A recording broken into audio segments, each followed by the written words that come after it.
Greetings from the United Nations Development Program in New York. It's a pleasure to welcome you on behalf of the Peace Park Development and Management team to the first webinar of the Peace Park Development and Management MOOC.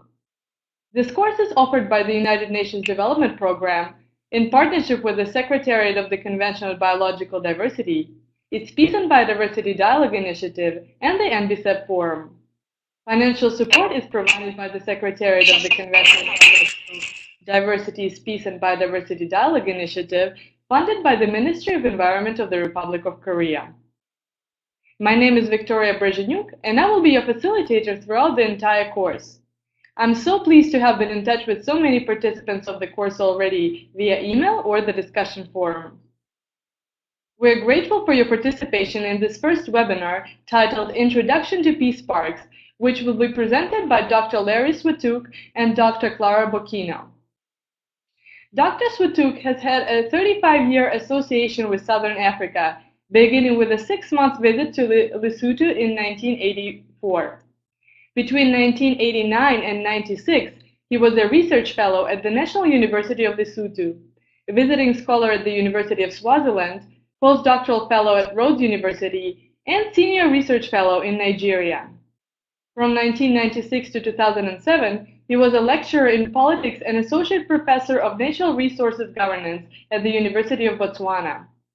During this time period, among other things, he served on the steering committee of the Okavango Delta Management Planning process. He was a member of the government of Botswana's coordinating body preparing for the Durban World Parks Congress, and president of the Ngamaland CBNRM Forum. Currently, he's a professor in the Faculty of Environment at the University of Waterloo, Canada, and extraordinary professor in the Institute for Water Studies at the University of the Western Cape. Dr. Bocchino is an independent consultant who has dedicated her professional life to the study for transfrontier conservation in Southern Africa as driver for sustainable socioeconomic development and peace building. Clara holds a human geography PhD in environmental quality and regional economic development. She has been involved in regional processes for the establishment of networks and community of practices on TFCAs, transboundary water management, and One Health in TFCAs.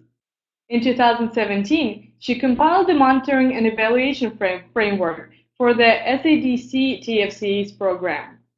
She has lectured on the role of TFCAs for sustainable development and peace building, both in Southern Africa and Europe. She is a member of the IUCN TBC Specialist Group.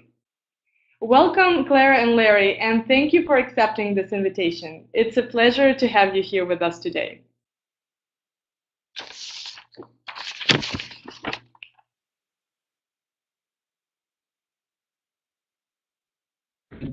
Thank you very much.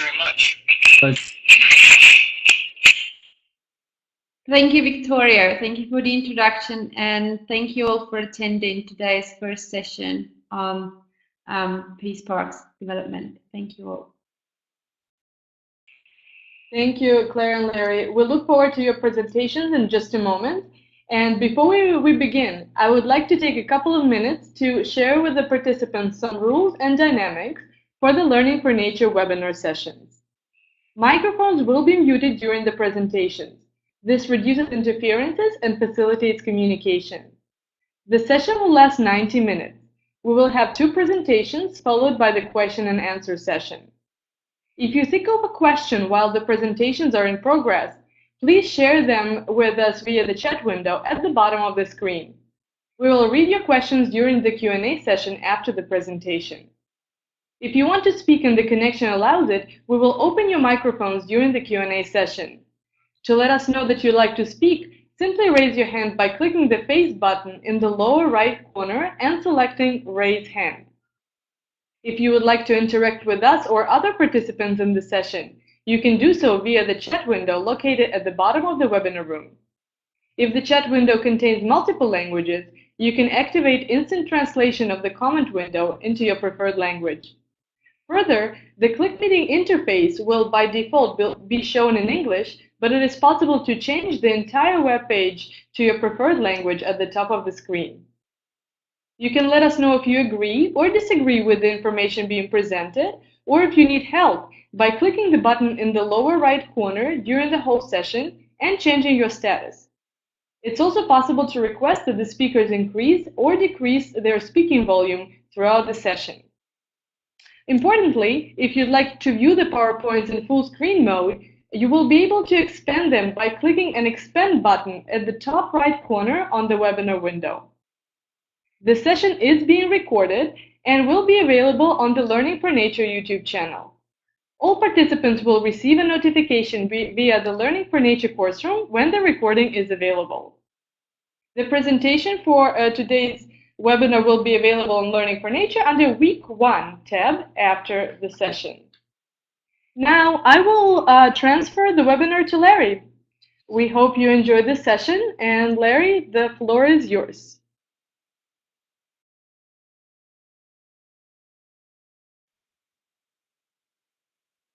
All right, thank you very much, Victoria, for that introduction and getting us underway with this first lesson of the 3 lessons that comprise this very interesting and timely MOOC. It gives me great pleasure to participate in this actually.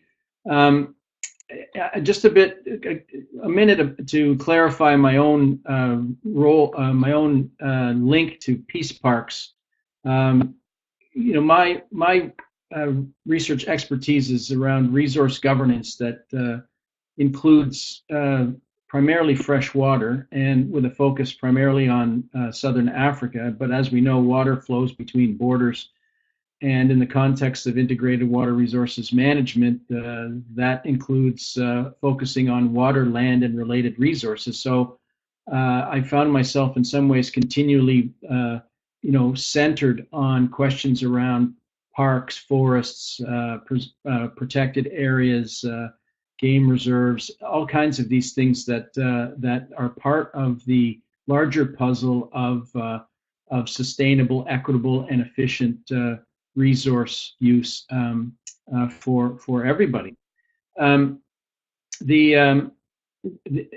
the same time, I did a lot of work with CBNRM and community-based natural resource management, and so I'm going to try to make an argument here today that this is actually the Peace Park has a lot of similarities with other forms of protected areas. Now, the idea of parks for peace or peace parks it's not new. So as you see in the slide in front of you, the Morokulin Peace Park is an early 20th century invention, as is the Waterton International Glacier Peace Park between Canada and the United States. These are described in more detail in your course materials. But it was really in the early 1990s, with the end of apartheid, that and the rise of the idea of moving beyond conflict toward cooperation, and so using environmental resources as a means for building peace. That peace parks, the idea of peace parks, of transfrontier conservation areas for the promotion of peace, and so on, really got underway. Now, so one of the main things I think I'm going to point out little lessons, I suppose, as we go along here for those interested in the development of a peace park, of a transboundary protected area with a special focus on peace. One is that timing matters. That not every intervention in this regard should be undertaken if the timing is not right. And as it happened across much of Southern Africa and the rest of the world, in the early 1990s, we had the end of the Cold War, the collapse of the Soviet Union, the emergence of environmental peace building, the Rio Earth Summit, global governance. These kinds of elements combined to make it possible to think about the ability to work at scales that were larger than the nation state, and that could involve stakeholders at every level, from the local to the global. And so what happened really through the 1990s is really much of Peace Park creation or Transfrontier Conservation Area creation was learning by doing. So oftentimes we hear the phrase, you know, you're building the ship while you're trying to sail it. And I think a lot of the experience with the different parks that were created around the world shows that you know, the idea was good, but what exactly was to be done, well, we'll figure that out as we go along. Now, of course, as different parks were being constructed around the world, there was this attempt to bring coherence to these efforts, and so in a way, the IUCN definition that is presented here on this slide, it was designed to sort of help us to think about, in a formalized way, what is it that we are trying to do, and are there, so that in some ways we could share experiences and learn from best practices. Now, this definition, which is also in your course materials, has been refined somewhat, again, to look like the following 4 categories: transboundary protected area, transboundary conservation landscape and or seascape, transboundary migration conservation area, and then a special designation, a park for peace.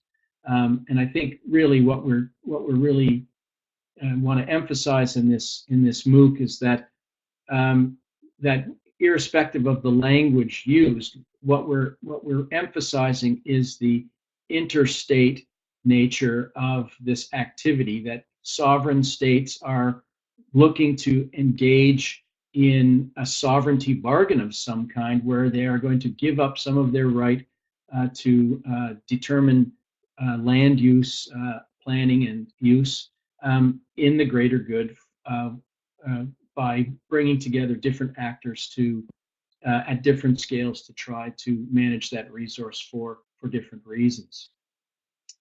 There can be no doubt that success, that if numbers are success, then we've seen great success in the establishment of these parks.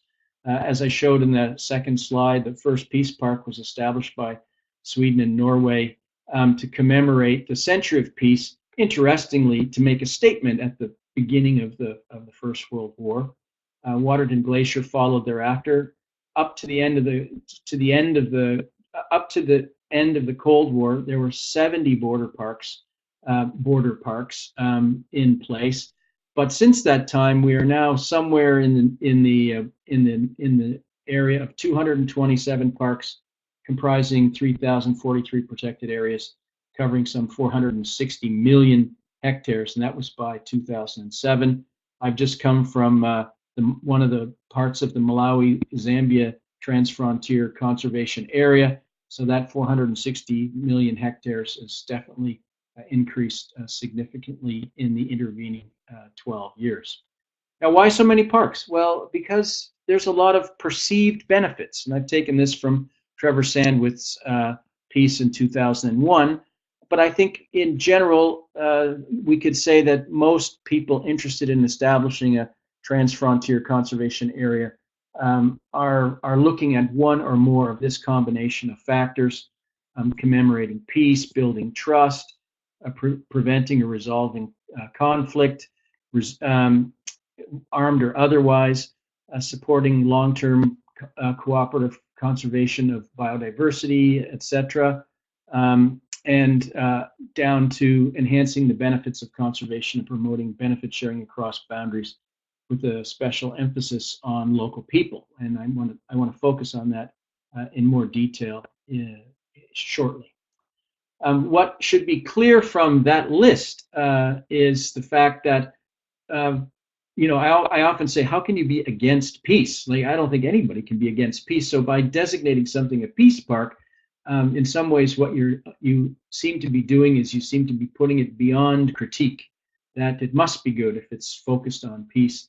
And if these hypothesized benefits are put forward, then how can we be against it? And Bram Busher, in his book in 2013, he warned us that, the orientation in conservation and development is always future positive. It's always trying to sell itself as being something worth doing, with promised benefits. And yet, when we look, at the actual existing efforts, oftentimes the benefits are mixed, if any.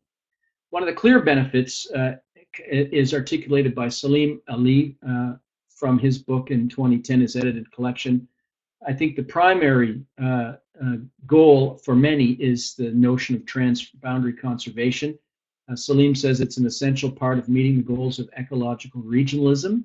Since natural systems transcend political borders, management approaches must also aspire to transcend physical and cognitive barriers. So, so there's at the heart of transfrontier conservation, transboundary conservation, peace parks, is the very obvious and demonstrable and real benefits of expanding the natural landscape, defragmenting landscapes, and trying to enhance biodiversity through an integrated system.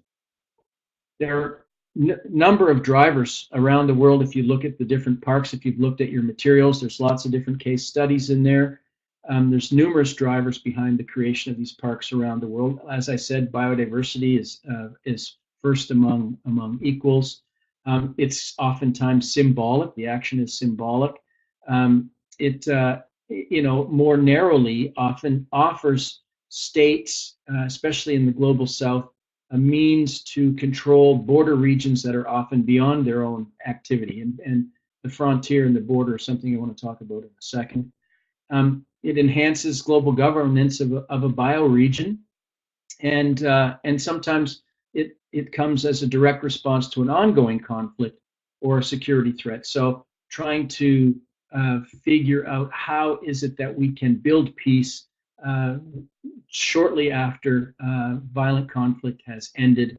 And then another key driver, I think, is this belief that the national economic wealth can be created through tourism development involving state and private sector actors, but communities as well. Now, those are all the big global claims, and they often stand in opposition to lived local realities. And as I said, I've just come from Kasungu. This park was created in, the treaty was signed in 2015. They've really only had a couple of years to try to get things underway. There's a lot of hope. There's a lot of future positives, but there are a lot of typical problems that abide in any kind of conservation effort, let alone a complicated thing like a peace park. And I'm going to come to those points in a little while. The frontier is a dangerous place oftentimes. It's oftentimes beyond the control of the state. So, so if you're going to start trying to coordinate activities at a frontier, you're bound to run into difficulties, and you must not be naive in any which way in relation to that. And I think another issue is that where things have been we often try to mimic success. So we think, okay, remote areas, high mountain areas where Peru and Ecuador have been successful, or France and Italy and Switzerland have been successful. Well, why not the DRC and Rwanda and Uganda, especially when we're mobilized around charismatic megafauna such as gorilla? But then, as soon as you start to think this through, you run into a whole range of problems that I've listed here that make you that should give you pause to think about whether you want to move forward or whether the time is appropriate for trying to develop a peace park. I just want to spend a couple of minutes on Southern Africa, which I know better. And Clara, I'm sure, will come in on that in her own time. And I love this from Eddie Koch, his quote that nature has the power to heal old wounds. As we all know, colonial boundaries divided societies that were in many ways connected, through families, through ethnic groups and so on. The rivers of the region of southern Africa were actually the dominant modes of transportation. They were the life-giving arteries, and yet then they become convenient boundaries between colonial states. And so parks were established at these boundaries and by colonists and for their own interests. And in many ways, they serve as buffers, as important buffers between the ruling elites and other groups who were contesting. So there's a lot of problems with these spaces. And Eddie Koch in the early 90s hypothesized that, well, now that the region is beyond apartheid, beyond colonialism, maybe we can use the fact of parks to actually learn how to build trust and to work together on these things. Now, there's a number of parks been created. Transfrontier conservation areas, as they're called in Southern Africa, have been created. Just highlighted some here. And what is interesting about many of them, and I've also highlighted some of the key common factors. So what you'll see when you look at these different transboundary conservation areas is many of them have joint management boards. Some have integrated development plans created or in process. An interesting fact is that there's a kind of a way of trying to use other forms of accepted global governance regimes like Ramsar and World Heritage Sites to build up support for these kinds of parks. And in some cases, you see that there's even been the ability to, to create free movement of tourists, not so, and in some cases, local people across these boundaries. But that remains a big problem. But in some of the cases, it's very problematic, and I would argue that the Maludi-Drakensberg Transfrontier Conservation and Development Area is one such problematic area, partly because there's 2 million people inside the TFCA. It's contested landscapes. People there never liked the park, whatever it was in the first place. So so there's a lot of issues here. So we shouldn't be naive moving forward.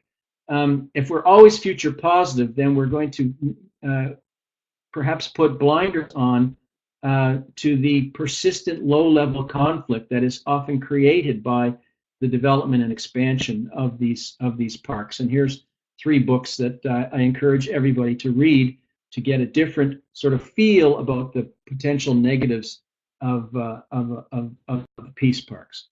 Okay, so I'm just heading toward the last couple of minutes of my presentation. There's 3 issues I think we should consider in the development and management of or let's say the development of a peace park. One is that we have to reflect on the local political ecology. I call it political ecology because I want you to think about, the political and economic decisions around land use change, and so on. We have to recognize that if you're proposing land use change, it's going to have, in some cases, dramatic social impacts that must be acknowledged. Peace parks are not special in terms of conservation land use. I've worked for a long time on at different scales, and you see the same problems. And I think that peace park people could also look at CBNRMs or national parks for ideas about how to avoid the traps and pitfalls that have accompanied the establishment or attempted establishment of parks elsewhere. And of course, parks can't be delinked from regional development strategies and priorities. We would do well to recognize that states have their goals and they are going to drive toward those goals, and they will use a park if necessary. Okay, so 6 recommendations. One, we should take stock, and in some ways this MOOC is a way of taking stock. I think most importantly is you have to put people first, and we can talk. And I hope we get some questions about that. What I mean is that one of the biggest problems with parks of any kind is really having local people benefit from the conservation area. It's a persistent problem that's not going away, and to say that we must get local level buy-in is true, but we really need to think about how that's possible. We definitely need to monitor and benchmark. We can't just support a park because we believe it's a good thing to do. We shouldn't exaggerate our achievements. And I think a really important one is that we should not be afraid to admit that we failed and that we need to go back to the drawing board and rethink this thing. Now, what you find in the literature, of course, and in the practice, is there's two solitudes. On the one side, you have those who support the parks and are loath to admit mistakes. And then on the other side, you've got opponents who are unwilling to honor the successes. And, you know, I come in the middle. I'm a peacemaker by nature, and I often wonder how it might be that we could get everybody in the room together to have a honest conversation about what we want to achieve moving forward, because I think that parks are a great idea, but they have lots of problems, and we need to work toward, in their creation, avoiding the missteps of the past. Thank you very much. Thank you very much, Larry, for your presentation. It's really interesting and a very relevant topic for the Learning for Nature community and the participants of this course in particular. Our participants found your presentation valuable and will have questions soon. And in that regard, I would like to remind the participants that we would really like to hear their thoughts and comments about the presentations, and we will soon open the Q&A session. I see that we already have a couple of questions, and once we open the Q&A, I will read those questions. And at this point, I'm pleased to give the word to Clara. And Clara, we're very much looking to hear your perspective on the topic as well, and the floor is yours.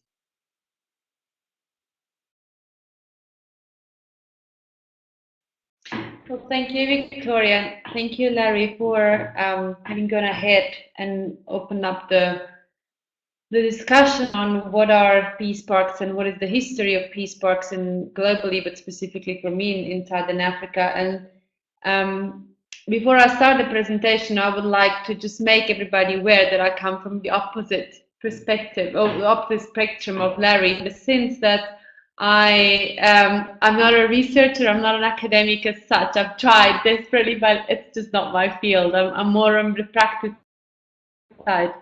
And I think it's probably because I was one of those people who stumbled across the concept of Transfrontier Conservation Area right at the beginning of my research career. And you know, I was so fascinated by the idea of how do you actually do it? How do you make your work? How do you bring countries together and down national desires to make it work at the local level? And so the practice of it always fascinated me, and probably that's why I stayed on that side of the fence.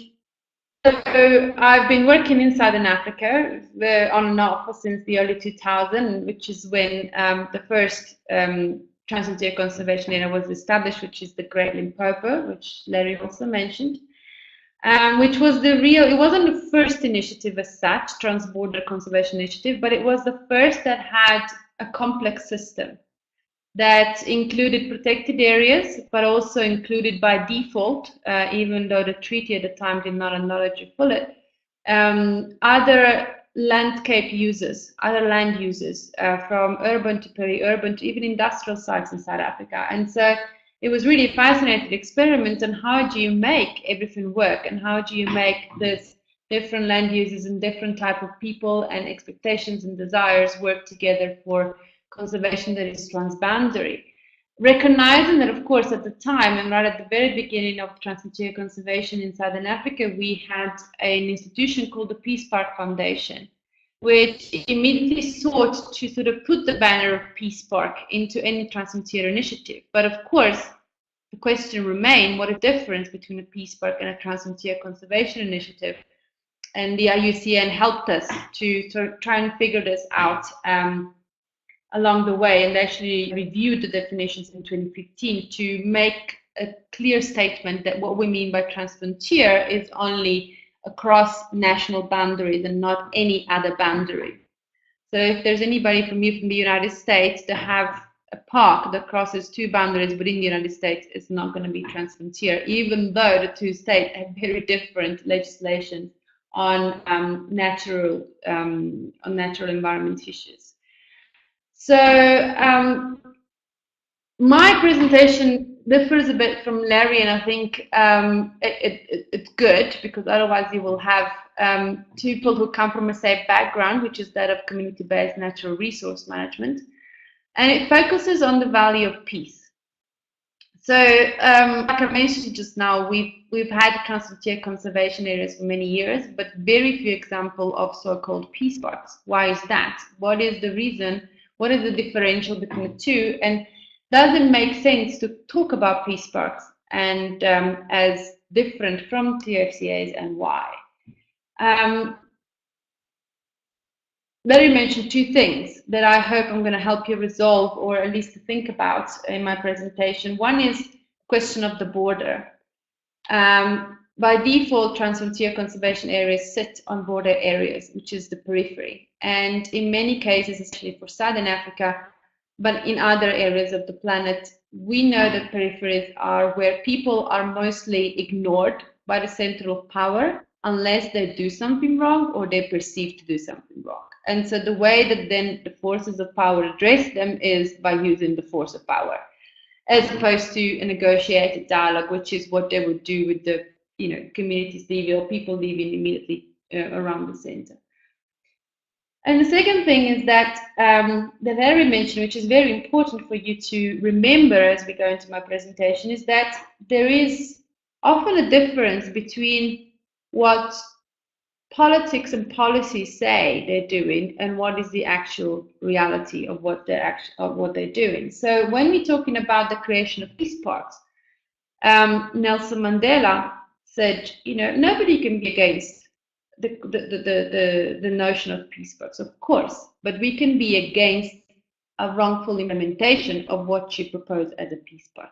So to say, you can tell me this is a peace park, but if all I can see is conflict, then clearly you failed in your mandate and we need to raise a flag. And so that's why we need to focus our understanding of what are we trying to do. Are we trying to just create a transfrontier conservation area for whatever reason that is, or are we trying to create a peace park which adds a value of peace building? So if you excuse my long introduction, I will now start my presentation by making a case for transboundary conservation being implemented, in my experience, in two ways. Either you have a pathway that is primarily ecocentric, and it's very driven by politics and economics. In many ways, it asks of what you're doing of the transboundary conservation to eventually be able to provide for itself, or at least to generate enough money through tourism or other activities, or through donor thing to sustain itself without making allowance for any other what we call consumptive use of natural resources. And we can talk about what is consumptive and non-consumptive, but if you read the literature provided by IUCN on community-based natural resource management, you'll find very exhaustive explanation of that. So it's a very top-down approach, which looks at the focus of transboundary conservation areas being exactly that, conservation, by whatever way or means, but conservation. Then you have a second pathway, which some people would say, oh, it's anthropocentric. I don't think it is. I think it's more looking at sustainability. And maybe it's the way I look at this world, but the way I see it is that if you don't look for a sustainability process, then whatever you do, you fail because you're kind of missing the point. And so the second pathway, sustainable, should be about preserving the environment as a system. So you create a transboundary conservation area around a system that is either critically or not, but endangered, in needs conservation, is threatened, and you create a protection system around it that incorporates all its elements. And in many cases, these elements include humans and human activities. So you kind of work towards always creating and readjusting a balance between what you want to do in terms of preserving the natural resources and the natural system that support the whole complex systems, and how do you still also provide for the needs of the human people that reside and live and work in that area. So, you know, it calls for something that in Southern Africa has been discussed for many, many years and applied in many cases, which is adaptive management. You can start with a work plan, but you will need to refocus at certain points and continuously reevaluate based on the outcome of your actions, whether they are conservation actions or social actions or development actions. You always need to monitor, evaluate, and readjust in order to work within the sustainability framework for the area that you've created. Now, you know, in looking at these two pathways, it's obvious that there is one which is more forceful and more sort of conservation driven, so, you know, about species, about maintaining, and the other one is more about creating systems that work. And you already see that there is a difference in approach. So one is kind of more politically driven. It has to do with states making a decision, which is pretty much what has happened in Southern Africa, is different countries coming together at different points and say, well, you know, we need to create a Trans-Frontier Conservation Area. We do it in this place because of this reason and that reason, and we just work diplomatically, and then finally we get the people involved. Then you have another one, which is more of a multi-scale approach, where you sort of work at the national level and the regional level, but you also work at the local level and you try to make things match. Now, in my mind, a peace park moves along the second pathway. So it's highly difficult to have a proper peace park that maintains a question of value using the first pathway.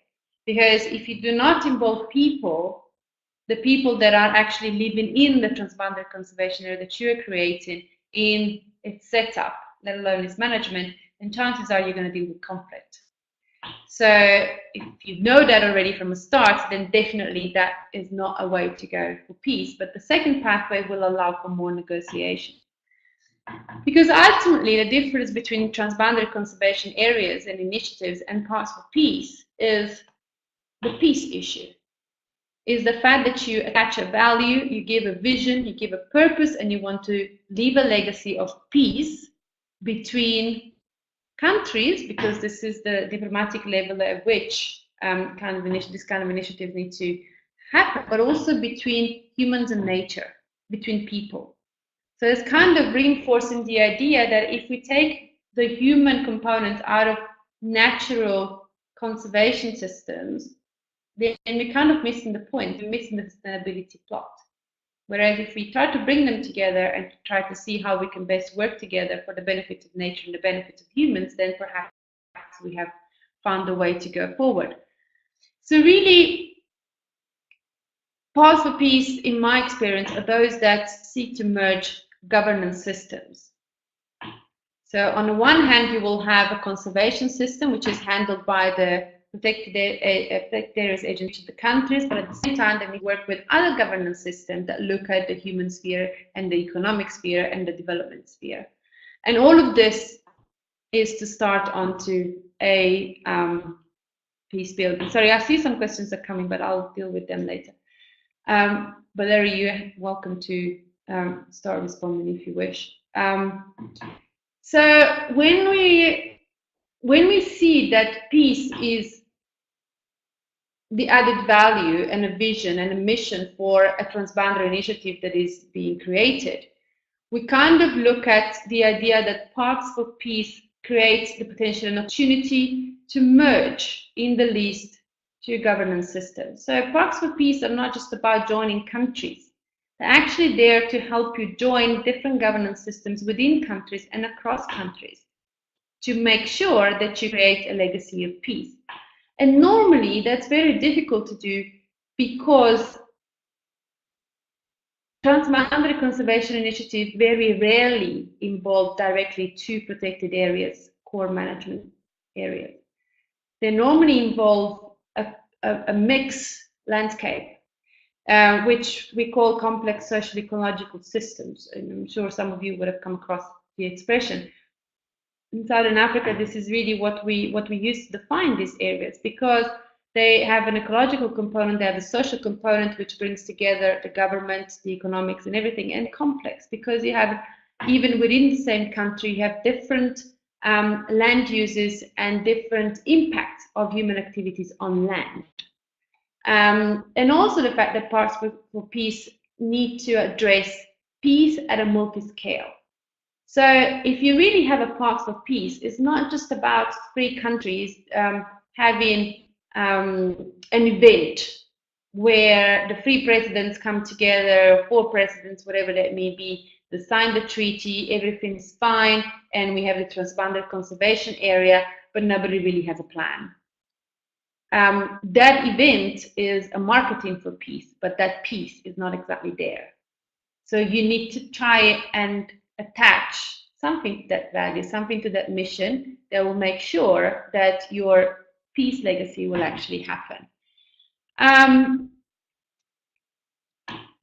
So again, in my experience, peace becomes the added value of any transfrontier conservation initiative, because it allows you to tackle the questions provided by a complex socio-ecological system on the one hand, and on the other hand, to have a multi-scaled vision and purpose that is able to tackle issues across scales, from local to regional. And in so doing, it also fulfills a global mandate, because we all know that countries that are involved in transboundary conservation areas initiatives through multilateral environmental agreements are also bound to other global treaties. And mostly when we talk to, when we look at the international law sphere, and we look in particular at the soft law of in the international sphere, we know that it's based on principles, and we know that those principles are based on visions, and those visions are those of peace, of sustainability. So the countries that are signatory to that have a mandate somewhat to implement that in their own right in their country, but also in their own regions in which they operate. So Parks for Peace actually offer that. They offer the benefits of working for conservation and working for environmental sustainability, but also working for human sustainability. I did a lecture specifically on this earlier, actually more or less at this time last year, for the University of Strathclyde, where we really pulled out what is the question, what is the added value of peace for transboundary conservation initiative, and how does it actually help to fulfill the international environmental law. So you're welcome, it's accessible on the web, you're welcome to find it, and that's why I'm not dwelling too much about this on this particular lecture. But I'll move quickly to the fact that when we're talking about peace, we are not talking about a static concept. Peace is not a status. Yes, our mind individually can be at peace when we are in a space in which there are no problems, no constraints, no questions that we need to resolve. But peace in itself is not a static situation. It is a process. Because to create peace and to maintain peace, you have to acknowledge that things change, things that you can control and things that you cannot control. And that's why even in the global scenario, we're talking more about peace building than we're talking about peace per se.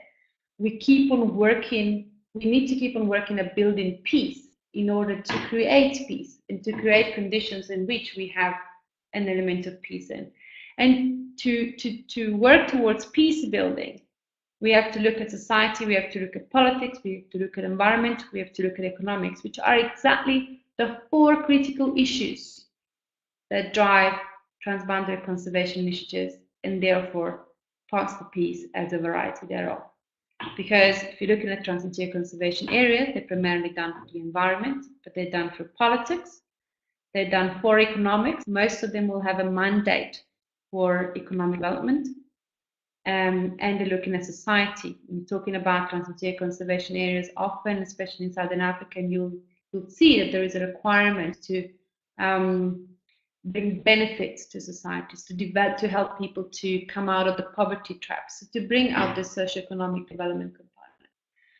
So really, what my argument would be is that if you really want to have a transboundary conservation initiative that fulfills the mandate that the government set for themselves in establishing it, and you just have to look at the treaties, find out what they are. Each is different, but there are similarities. And in the Southern African region, for instance, there is a clear mandate for Transfrontier Conservation Area to foster not just conservation but socio-economic development. And the best way to go about it is to start to plant the seed of peace building in whatever initiative you get involved in or are involved in. Because it's only by acknowledging the elements of peace building that are brought to us by international law that we can make sense of transboundary conservation initiatives and put them into the right sphere for conflict mitigation and conflict resolution. Because in my experience in Southern Africa, I actually do not know of one TFCA where there is not a conflict between TFCA or the national agencies for the TFCA management and people because of type of management choices made by the TFCA agency.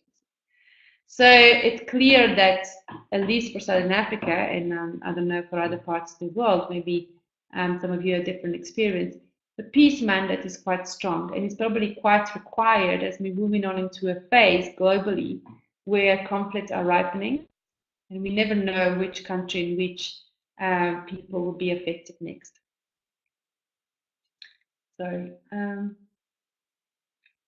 So in my work, and I need sometimes inspiration. I need inspiration to figure out how to promote these ideas of peace building into the management of TFCAs at a TFCA level, regional level, but even a government level. And there are several people that have been working towards this, and I've also been able to provide case studies in which things are going much better than they are, for instance, in my region. So Ali was already mentioned by Larry, but also Arthur Westing has done a lot of work in complex situations, and he has a tremendous amount of publication on his experience as a practitioner, as a mediator, on creating peaceful transboundary conservation initiative in different parts. More recently, IUCN, through Panorama initiative, has had a publication on how transboundary conservation is contributing to the overall objectives of peace building in the European Union. So it's a regional example, but it can give a lot of inspiration for other places. And then there is, of course, my own experience in Southern Africa, where it goes up and down. You know, it's funny to say, but over the past, I think, 8 years, we are in a kind of situation where, on the one hand, there is a lot of conflict. So at TFCA level, there is a lot of conflict between people and wildlife management, to be honest. But then at regional level, there is an energetic drive to bring things together and to make it work. So to really provide the transboundary conservation initiatives that we have with the peace building mandate. Bearing in mind, though, that in Southern Africa, the idea of peace parks was never really taken in the nomenclature. And I don't know if it's because from the very beginning we had the Peace Park Foundation that kind of put a copyright onto the expression, or if it was more historical. You know, in many ways we're talking about a region where some countries took many years to come out of the colonization period. And by the time they did, there were already a lot of strategic political alliances created between the resistance movement and the post-colonial governments in the countries that had a peaceful transition. So in many ways, it was also felt that the governments were at peace, that there was no need to emphasize that concept. There was more need to emphasize the conservation and environmental management component part. So just to give you a little bit of an idea of my experiences in Southern Africa and the work that is currently happening right now, like I said, strictly speaking, we don't have TFCA, but we do have transboundary conservation initiatives that fall under a regional program, SADC stands for the Southern African Development Community. They have a transboundary conservation, transfrontier conservation areas, they called here, program under the Food and Agriculture and Natural Resources Directorate. And under this program, there is a clear mandate for the states and for transboundary conservation area to not just focus on conservation, but also on socio-economic development, and not just focus on a fortress conservation type of scenario, but to incorporate the sustainable use of natural resources in the management of transboundary conservation and transboundary conservation area. So it kind of resolved a little bit of a debate that has been happening for quite a few years now, probably a couple of decades, in the international scene. And if you look at the CBD, for instance, about the role of sustainable use and how the sustainable use, what is sustainable use to conservation and what is conservation to sustainable use? Which one is the umbrella to the other? So, you know, this debate was kind of, at least on paper, solved in Southern Africa when it was realized that no, sustainable use of natural resources is the overarching management framework of which conservation is one facet and not the other way around. So what we did in the region, especially through the work that led to the creation of the monitoring and evaluation framework, was to recognize that in Southern Africa's Transfrontier Conservation Initiative rests on 3 pillars. One is regional integration, the one you see in the center, which is very important because the main mandate of SADC is to foster regional integration and policy harmonization between the countries. So to make sure that countries work together and think together when it comes to specific issues on various sectors, from environment to development to transport to security, and many issues. And then there is the element of natural resource management. Of course, it is very much recognized that if you kill your resource base and if you kill natural systems, then there's not much that you can do in any case. And so TFCAs need to create an enabling environment for natural resource management to happen in a regional context, to even influence policy in the different countries and management of natural resources in different countries, and to focus on the fact that we need to use a sustainability approach because we also have an increasing amount of rural population that is reliant on local natural resources for its survival. So in many ways, we need to recognize that we still need to cater for a large group of people who cannot do away with living off the land. And living off the land can mean agriculture, can mean sustainable agriculture, but can also mean harvesting of natural resources, both for direct consumption and use, but also for small scale commercial use. So then comes third pillar, which is the socio-economic development. Everything that happens in the Southern African region has to take into account the socio-economic development question, because, just as I said before, we still need to work out a plan to get a lot of people out of a poverty trap, and most of those people live in the border areas where TFCAs are, where the state sometimes is very absent or unable to create a positive impact. So this is where we're at with the SADC, with the 3 pillars of SADC TFCAs, and also bearing in mind that the Southern African Development Community it's what it is, the community of countries. So there is no real regional government, but it's a government of governments. And so diplomacy is still very important in the way things and questions are handled, and in the way countries address each other in terms of requesting accountability on work done. And finally, in my concluding remark, is why is this MOOC that you're attending important, and why I really hope that you will enjoy it, but you will also be able to take a lot home and then implement it in your region or wherever you work in. First of all, and Larry said, TFCAs are a learning by doing field. To my knowledge, and I hope I could be corrected, but to my knowledge, there is not a postgraduate course to train the next generation of transboundary conservation areas managers, practitioners, professionals, whatever you want to call it. And this is problematic because, especially in our region, we're now sitting on almost 20 years of experience in setting up, establishing, managing, monitoring transfrontier conservation areas, including initiatives that could be considered parts of peace. But nobody has really taken the chance to harness that knowledge and work towards the creation of the next generation. We're kind of working on it with the SADC TFCA program through a community of practice on capacity building and training, but it's still some time to come. And so you are basically the first people, to my knowledge, that are being trained in what does it mean to establish and to manage a transfrontier conservation area that has also a peace mandate. But it's also important because I hope it will help you to reflect on the role of peace and peace building in transboundary conservation.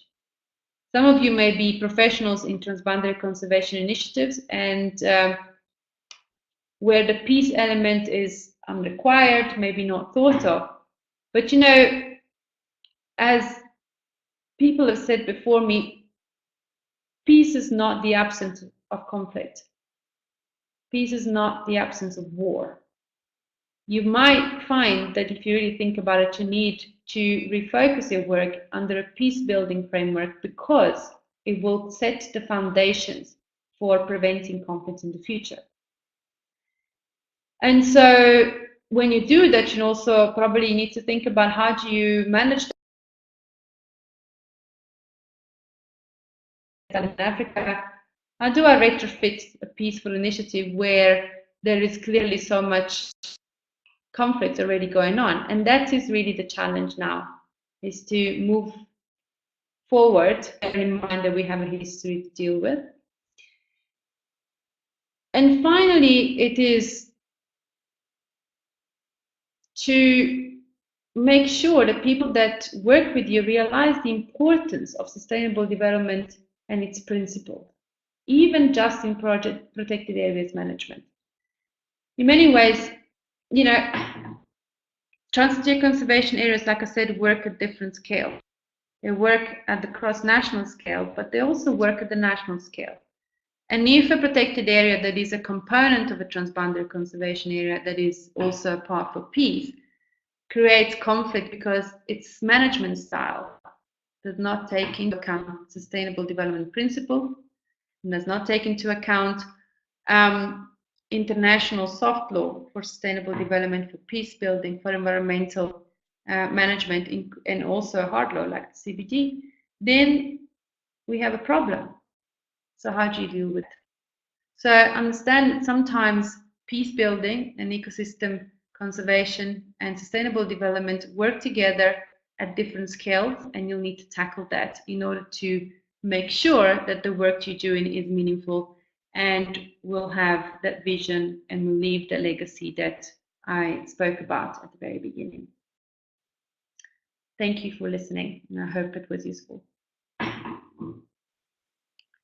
Thank you very much, Clara, for this informative presentation. You raised so many important questions during your presentation, and you've given us so much food for thought. And because of that, this is one of those cases that I don't need to remind participants to share their questions or thoughts in the chat window, because we already have so many questions and so many thoughts there. So I'm just going to jump right into the question and answer session.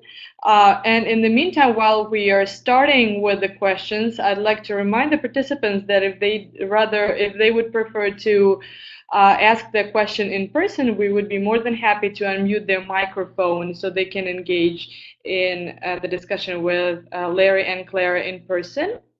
So let me start with the first question. There's already been a little bit of a discussion here about it, but I'm not sure if some of the participants have read the chat while Clara was presenting. So I'm just going to read through this. This is a question from Marta Mills. She's asking Larry what he means by taking stock, and Larry is responding that. Um, I mean that is we say that local people will benefit. We need to demonstrate measures to show it, and at the same time, if we claim that it will improve biodiversity, we must show it empirically. And Martha is asking a follow-up question: how do you do that? And can you share some good examples of measures that show the community benefits? So, Larry, if you'd like to start with this question. Sure. Thank you for that. You can see I have a hat on now because it's cold in my room. So let me just focus. I think the easiest element is, and maybe this is even an overstatement, is to show the improvement in the natural landscape.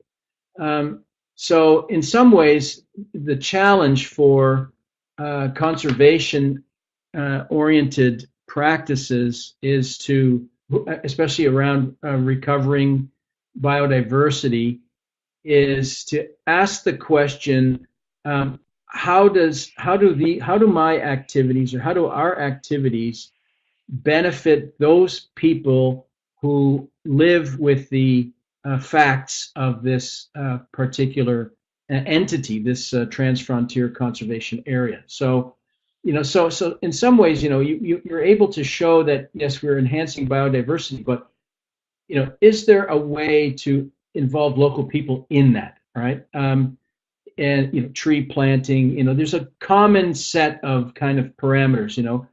Okay, there were jobs created because people were in the buffer zone between where the people live and the national park. They have been able to establish beekeeping enterprise, and in fact, now they produce honey, and there's bottling honey for tourists and for urban markets. That's a that's a way of demonstrating direct value to local people. But too often we resort to a standard package of what we think local people are and what they're willing to do. So when I was in Kasungu a few days ago, we had a long discussion about this question, about how you show that local people are benefiting, and my informant mentioned that there was this idea about the cultural village, and I just laughed because when I was the president of the Ngamiland CBNRM forum, this was, everybody wanted to have their cultural village, or to have their campsite for tourists and so on, with little thought going into who's going to come here. Will a tourist pass by? There's a kind of so when I'm saying about government development plans or regional development plans, some ways we need to disembed the conservation from this thing that is a park and try to re-embed it in the broader narrative and geography of development questions and issues. So, I was suggesting to them that, we need to look at a transfrontier conservation area, not just that fixed space, but also to look at how, the road network that brings the tourists to the park. So to capture, tourist interests and have local communities benefit all along the road to the park. So too often we narrow our scope of what it is we're going to do, and it is this stereotypical array of things that tourists don't like to do and local people don't like to do either. So I've got lots of ideas, and there are good examples, and I'm sure Clara has lots of examples too. But I think it's easier to demonstrate improvement in biodiversity than it is to demonstrate improvement in local people's livelihoods. That's a complicated thing, and so it requires more concentrated effort on the part of those interested in TFCAs or Parks for Peace or Peace Parks uh, moving forward. So if you hope to have a peace park established somewhere, you really need to do due diligence around the value that will accrue to local people from this activity. So if you just permit me one more minute, I want to tell you a very quick story that was how it was explained to me about how people around Kasungu, the villagers, are not interested in the park. They see the park as a manifestation of colonialism, as something that belongs to the state, and the state never looks after the people. And it was put to me like this: in the village, if someone steals somebody else's goat, the villagers will work their hardest to recover that goat. Why? Because everybody has a goat, and everybody sees that if we look after this person's goat, then they will look after my goat, and there's direct value. But if someone goes into the adjacent park and poaches, a kudu or a puku or some kind of antelope, people just say, "Good for you." Good for you. You gave it to the state. There's this gap between people and power that must be narrowed if TFCAs are going to be successful. And that's a complicated process. And I think we don't do ourselves any benefit by pretending that if you get stakeholder buy-in through a participatory meeting, that's going to resolve the deeper issues around poverty, inequality, underdevelopment, and so on. Thank you very much, Larry. Claire, do you have anything that you'd like to add to this question, or should we jump to the next participant's question? Okay, I just wanted to sort of confirm that, having worked in other TFCAs in the region and especially at the community level, my main work comes from the Great Limpopo TFCA, but also in other countries. There is, this is exactly the problems that most of the time there has been no due diligence done on the establishment of the TFCA. And so it is a top-down initiative. It's done by politicians because they had to celebrate something or whatever the decision may be. And then people come into place. And mostly when they come into place, they're perceived as a problem because now you have an area that everybody has now worked everybody up about, that is all about wildlife, and it's all about the elephants, and it's all about the big five, and it's all about the wonderful imagery of touristy Southern Africa. And that imagery has no space for mud huts, has no space for nguri cattles, and it has no space for children come in and following a car and racing around and asking for sweets. There is no space for that in the mind of tourists. And so if you have that in a park, you cannot have it. And so you try to kick the people out. By the same token, when the people are already out, and so you kind of said, oh, great, I can do a peace park I can do a TFCA because people are not in the TFCA area, you prevent access. So, for instance, in the Great Limpopo TFCA, the traditional leader of the Mozambican component, Mapai, most of you have never heard of it, but he said to me, when they did the Limpopo National Park, and by they he meant the Mozambican government, and the reason why they did it was to create the Great Limpopo TFCA, they took the land of burials of our ancestors. And in fact, the entrance of that area is the current entrance of the park.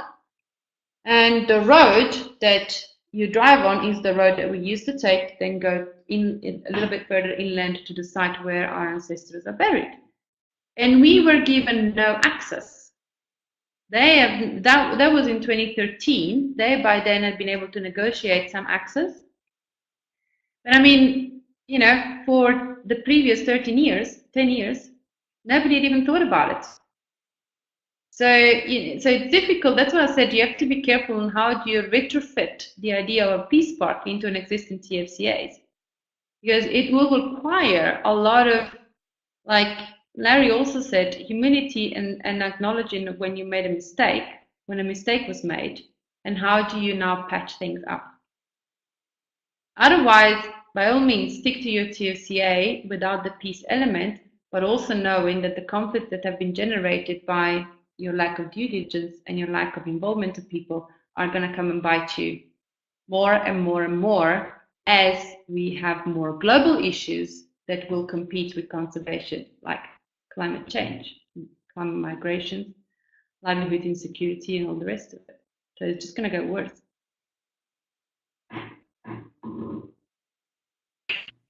Thank you, Clara, for making this important point. I hope that we will continue discussing these issues on the discussion forum, by the way. So I want to encourage participants to not stop thinking about these issues and share their thoughts, continue sharing their thoughts during the course with us and discuss them among each other. At this point, I'm going to just jump into another question to Clara. Clara, this is a request to elaborate a little bit more about the two pathways that you've talked about. Andrew Paul says, I don't understand how pathway 2 is apolitical. I would argue that it is political as well, or should be, explicitly serving the interests of local communities in a bottom-up approach. And then we have another participant, Adnan, saying, I second that notion. I think pathway 2 is to some extent political, especially if you consider a bottom-up approach. Could you elaborate a little bit more about the pathways? Sure. I think the reason why in my mind pathway 2, and bear in mind, I'm sharing with you what I think, okay? So there's no written piece of documentation that will help me support what I'm saying. So this is based on my experience. The reason why in my mind pathway 2, the sustainability-centric approach,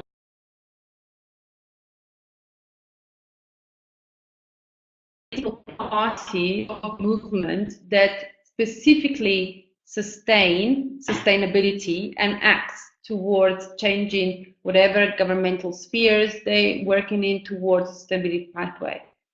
So, you know, sustainable development in my mind is still a development pathway that is very apolitical. And in fact, even when you look at the socioeconomic and especially the economic mandate of the Sustainable Development Report, the Brundtland Report, even if you read that, there are clear definitions and clear pathways for economic development. It tells you you should do this and this is what needs to change.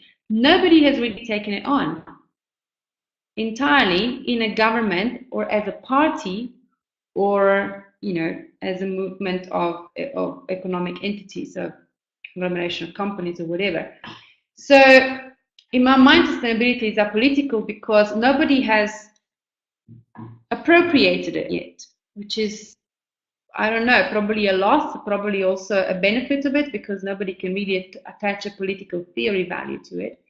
But it's also political because it works at a multi-scale level. So it's not just about a bottom-up approach. Because the moment you do something at the exclusion of something else, at the exclusion of its opposite, you're not trying to mitigate, you're not trying to bring things together, you're just trying to serve one thing. And maybe even too much bottom-up is wrong. So the point of apolitical is that you need to work towards sustainability. And so it doesn't matter if you live in a state where a certain political theory is predominant or at the government. It doesn't matter if you're in a state where there are certain political movements that drive around conservation. When you're doing something that is very geographically defined, like a transboundary conservation area, you need to work for that geography. So it doesn't matter what happens in your country in many ways, it happens what you want to do with it. And that's the critical thinking behind ecosystem management. You work towards the ecosystem and you have to work towards making that ecosystem functional so that you maintain the basic functions of the ecosystem, which maintain the resources of the ecosystem, which maintains the human activities on the ecosystem. So it needs to be, if you're looking at pathway to a sustainability pathway, it needs to be able to go beyond political issues and focus in to the piece of lands that you have selected as being part of this potential transboundary conservation initiative. And because of that, pathway 2 to me is more prone to generate peace building initiative and therefore to be at the start or to become a park for peace. Because it's not focused on a sort of inward looking approach. It's focused on building something that can serve and have benefits even beyond the locality, the region, but perhaps even onto the globe, especially if you think about marine transboundary protected areas. If that doesn't help to respond to the question, and both Andrew and Edmund want to take it further, I'm happy to respond to their question. Thank you very much, Clara. Andrew and Edmund, we hope that this clarifies the question, and if not, thank you, Clara, for offering to share more information. Andrew and Edmund, you know where to find us if you have any requests for additional clarification. And at this point, I'm going to jump to our next question for Larry. We've already talked about benefiting the local community. This question talks about actually engaging the local community in decision making. In most conservation areas, such as a park, the communities living along or bordering this space have less of a role and input into the decision making that relates to the management or protection of such a park. What will you advise?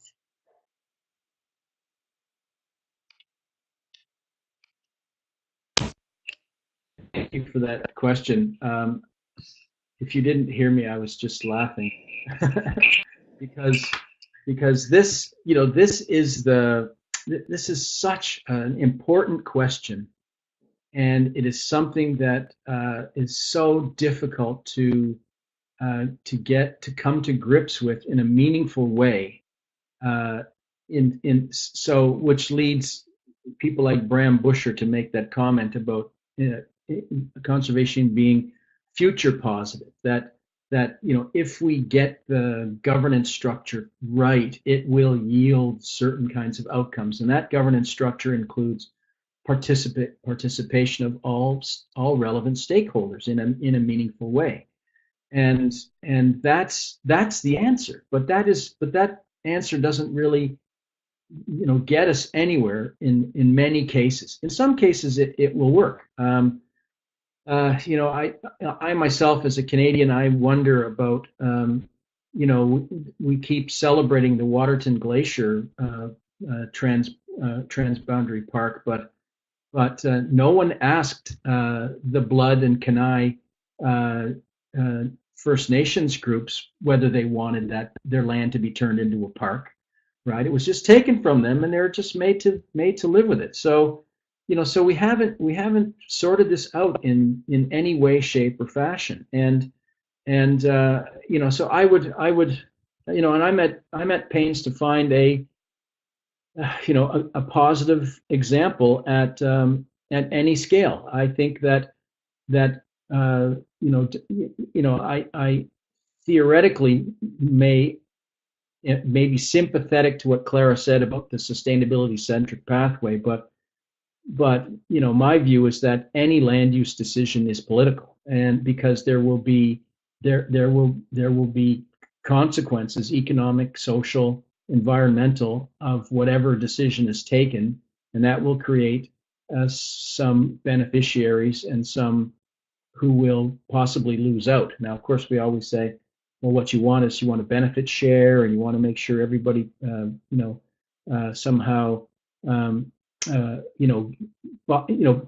really sees meaningful, so that the participation isn't simply token.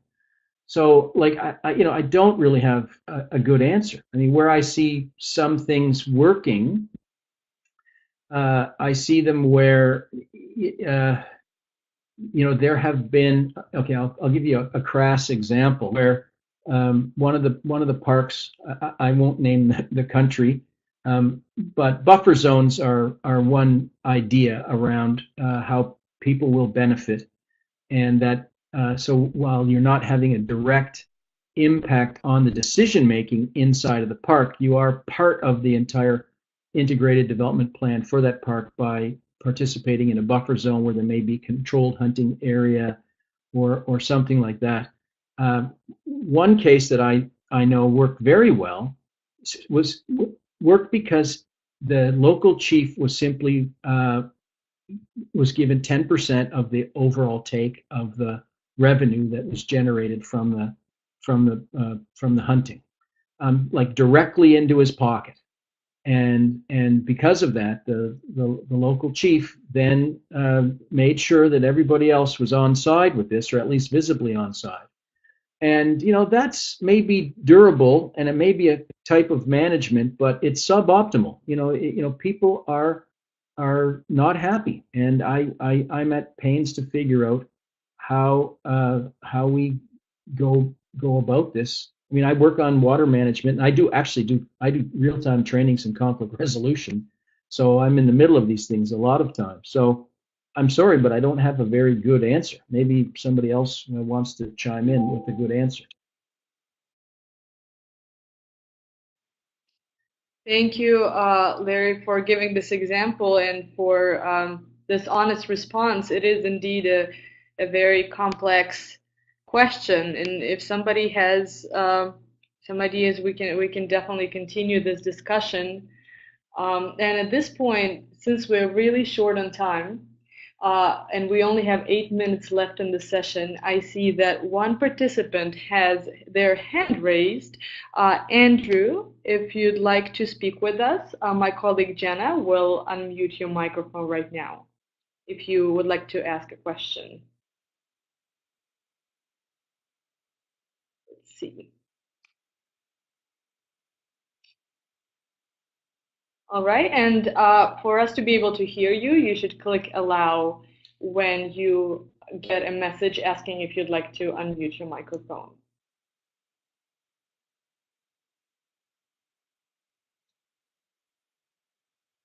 Let's give it a couple more seconds to see if the connection will work.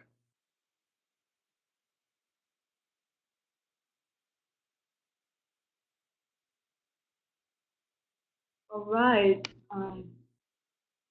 If we do get better connection in the next, oh, I see that it worked. Andrew, can you hear us?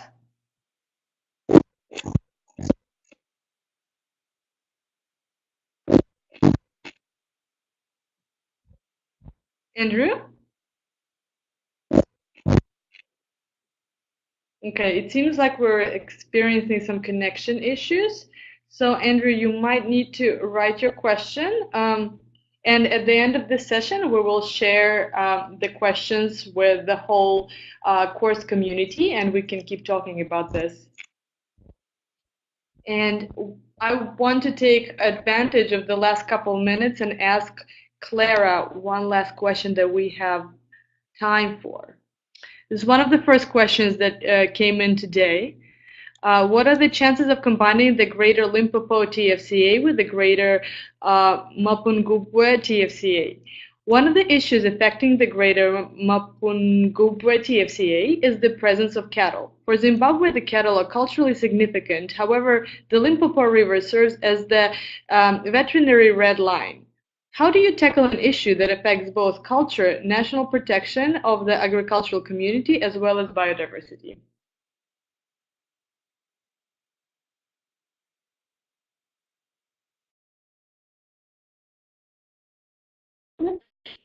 That will probably help to answer the question. No, being facetious, but yeah, it's not a problem of the Greater Mapungubwe in the first place. I mean, the whole of Southern Africa, there is a cultural attachment, there is an economic attachment to cattle. Yes, because of trade, because of international trade and European legislation, the whole of Southern Africa has a different type of boundary. It's not a political boundary, but it is the veterinary red line boundary, which means that It separates areas where cattle can be exported, well, meat from cattle. Cattle can be exported from Southern Africa to the European market, and it's foot and mouth disease free from the cattle that may have been at risk of exposure to the foot and mouth disease, and therefore will never be allowed to enter the European market, and therefore whose value can only be recognized within the region and traded within the region. So it is a huge problem. Years ago, when I sort of started more the professional work in the TFCAs, I was part of a network called the Animal and Human Health for Environment and Development Network, which created around the GLTFCA because it was the first one to actually present this case, especially because South Africa is such a huge exporter of meat to the EU, but also Botswana, and that's why it's very relevant to the Great Mapungubwe. Zimbabwe's exports are a bit dwindling. But the idea is that we need to change the governance system. So again, we are in a governance situation, and the way we do that is to use an approach which has been discussed in many different sectors, which is called One Health. So the One Health approach tells us that there are ways to deal with environmental management that bring together, again, under the sustainability framework, human health, animal health, and environmental health, and within animal health, separating cattle from wildlife. We know very well that there are diseases in Southern Africa that spread from cattle into wildlife and then back from wildlife into cattle, and that's what poses the problem. FMD is one. Bovine tuberculosis is another one. So the question is that we need to change the way we see two things. A, land use management, and B, trade. In 2014, the Southern African Development Community signed a declaration called the Pakalana Declaration, signed in Botswana, in which declaration they stated that they will look at a different type of trade in meats, which will eventually leave Southern Africa free of the red line zones, because it's a trade based on, it's called commodity-based trade.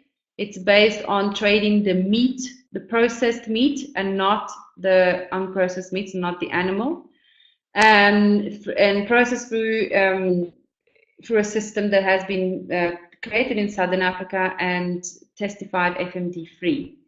So the problem is that, of course, the European Union is very reluctant to it, and we all know what the issues are there. But there are already countries within the region and in Africa and also beyond Africa in the Arabian Peninsula who are happy to receive this trade agreement. And so since then, the region has been working on it. But as you may imagine, the problem is that first of all, the European market is still quite a driver in exports. And on the other hand, some habits are very hard to kill. And so the habit of having a red line fence is a very hard one to kill. So because it requires a governance change, it requires people within government system that are looking at land use and land use planning and looking at animal health, cattle health and wildlife health to think differently. So at some point we managed to get some successes within the Great Limpopo in the Kruger area, but you know, small pockets, and we're still working on it. There needs to be a lot more sensitization in government sector over the questions of the red line in transboundary conservation areas, because they again bring out another element of conflict, because now people are here exposed to wildlife because there is a transboundary conservation area, but probably either borderless or with broken fences. And so the risks of contamination from wildlife into cattle is quite high. And these people lose the value of the cattle because they are on this side of the vet line. And the reason why they are there is because of the TSCA or because of the protected area.